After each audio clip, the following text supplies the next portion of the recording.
Welcome back to Breaking Bad Habits. I am so glad that you are here to open up and receive what your higher innate intelligence is giving you, and to listen to that heart.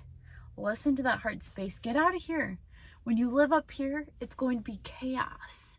When you live here, that's where you're going to find yourself more humble, more grateful, more loving, and more happy.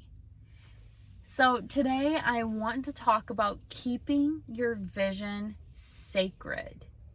Keeping the things that you're working on in private. You don't want to overshare everything, because when you do, people get in your head and they share their experiences. They tell you, they may say they support you and they want the best for you. But deep down, sometimes people don't always feel that way. And it gets connected to that vision because they think about it. So it's really important to keep your vision sacred in a place where you can get really connected and love it and feed it and nourish it and bring it into your reality. When you get everyone connected and you overshare things with people, they can burn your vision to the ground, because people get in your head. They share their experiences. Sometimes people don't always have the most positive outlooks on life because of past experiences. They dim the light on your vision. So keep your vision sacred to yourself and don't overshare it. And it becomes more meaningful when you can keep things sacred, and the projects that you're working on to yourself. It makes you feel warm and fuzzy inside. You're like, oh, it feels so good, because you're not allowing other people to get in your ear, and you're not listening to other people. You're keeping it to yourself. You're building that connection. You're loving it more deeply. You're believing in it more, because it's just you and yourself. You don't have other people in your ears telling you things. And it's important to protect that vision and keep it in that sacred space. You should always forgive at the end of your day. And when you wake up, just keep on forgiving.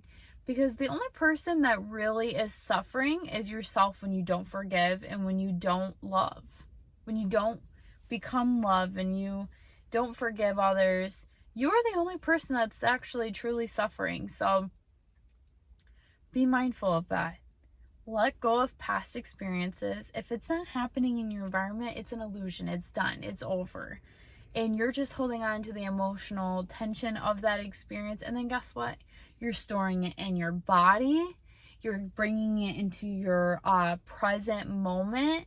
And who wants that? Nobody wants that. People want happiness, joy, excitement. And it's just an illusion of the past, and you're holding on to the emotional tension of it, and you're storing it in your body. That's why you have neck pain, shoulder pain, or degeneration in your spine. Also, learning how to breathe. We live in a culture that lives in chronic stress. So when we live in chronic stress, our breath rhythm gets thrown off. So you're basically hyperventilating throughout the day. You're maybe not that pace, but your breaths are really short and shallow. So in order to calm your central nervous system and to turn your sympathetic nervous system off, you must take a slow, deep breath in and a slow exhale out. And that's also going to balance your central nervous system. Not everything has to be fixed with or masked with medication. We have all the tools that we need, and you'd be surprised what your mind can do alone, and what you can use with, and what you can do with your breath alone. So be aware whenever you feel like you're becoming stressed out. Maybe you feel it in your neck. Maybe you feel your heart start beating. Maybe you become irritable. Ask yourself this question: what does stress mean to me? and how does my body respond?